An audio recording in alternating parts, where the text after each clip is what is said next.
Hello दोस्तों, कैसे हैं आप सभी।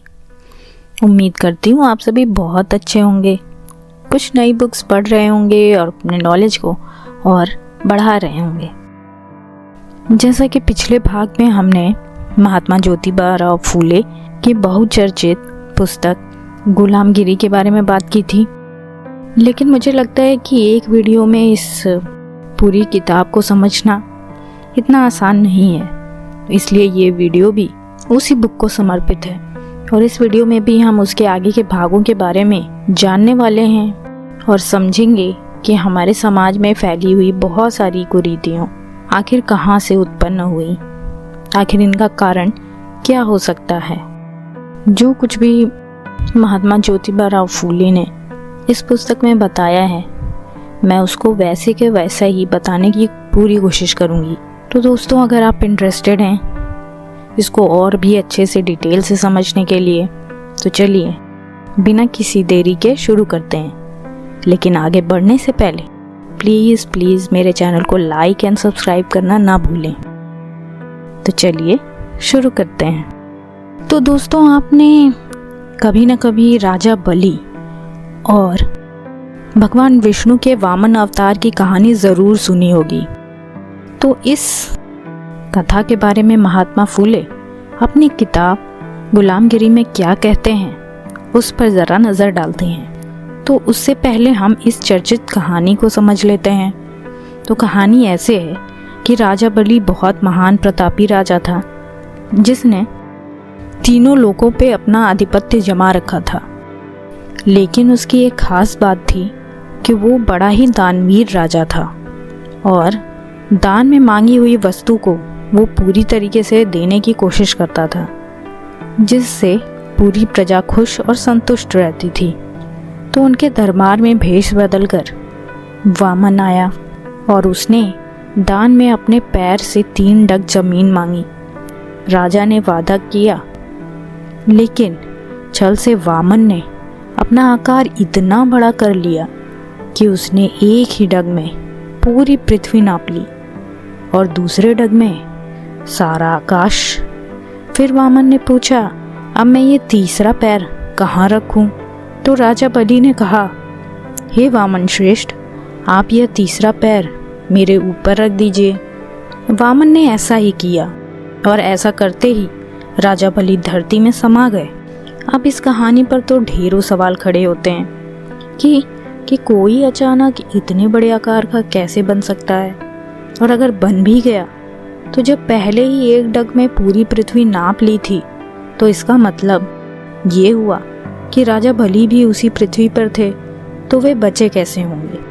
और जब पूरी पृथ्वी नाप ही ली थी, तो उनके पैरों के नीचे उनके वजन से कितने ही गांव नगर आ गए होंगे, तो क्या वो जीवित बचे होंगे?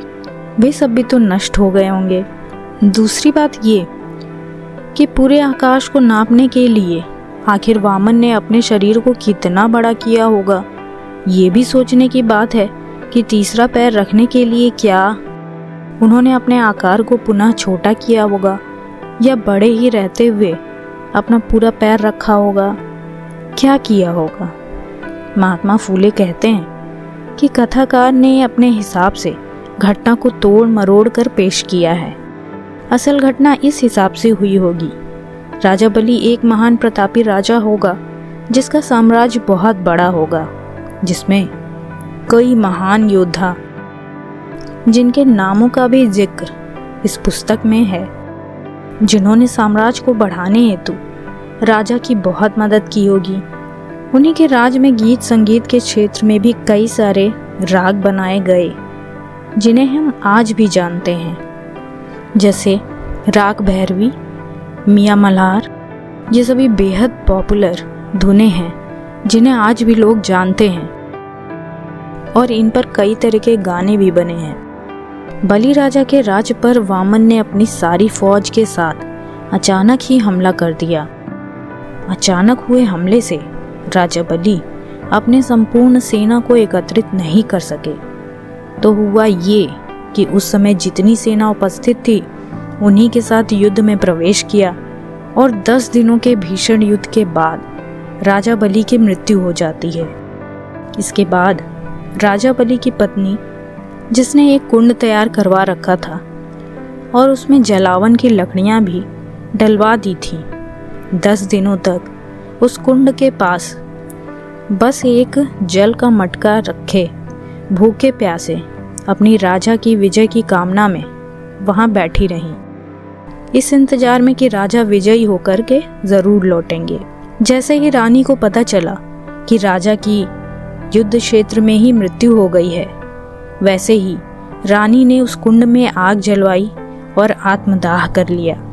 तभी से सती प्रथा का चलन शुरू हो गया और वहां की क्षत्रिय वंश की औरतों ने बलि राजा का राज कायम रहे इस इच्छा से हर वर्ष अश्विन शुद्ध दशमी के दिन अपने पति और बच्चों की आरती उतारती हैं। उसी तरह वामन अपने राज वापस लौटने से पहले बलि राजा के राज्य में प्रवेश करता है और जो सामान लूट सका लूट कर वापस अपने देश लौट जाता है।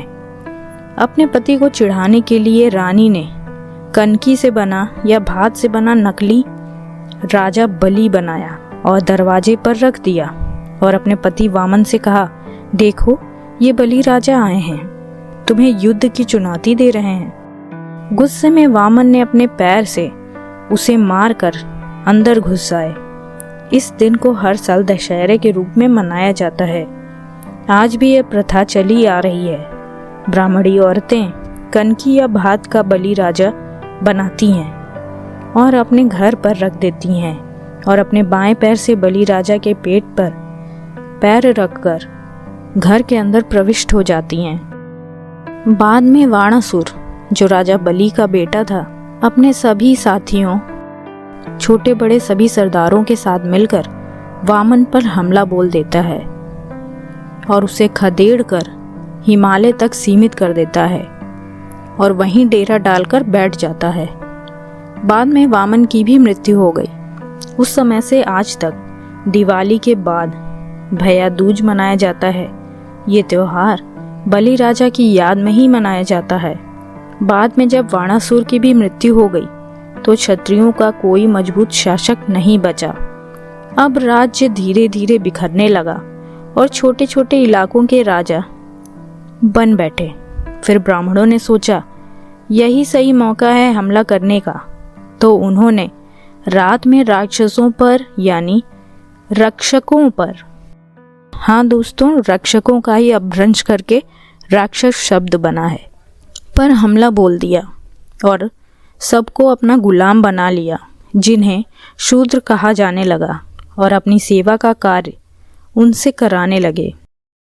इसी प्रकार शायद ये घटना हुई होगी, ऐसा इस पुस्तक में महात्मा ज्योतिबा राव फूले बताते हैं।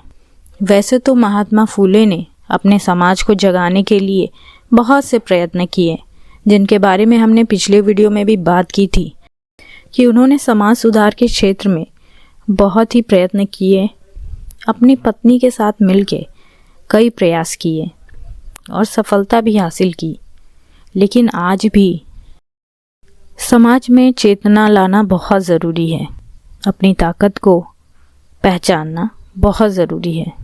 ये बुक हमें बहुत से मायनों में कई सच्चाइयों से अवगत कराती है और अपने आप को मजबूत करने की हिम्मत देती है।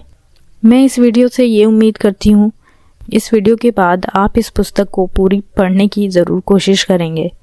इसी के साथ इस वीडियो को अंत करती हूँ।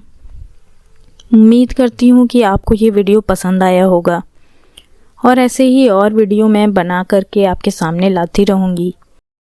चलिए मिलते हैं एक और नए वीडियो के साथ जल्द ही। तब तक के लिए आप सभी का धन्यवाद और जय भीम साथियों।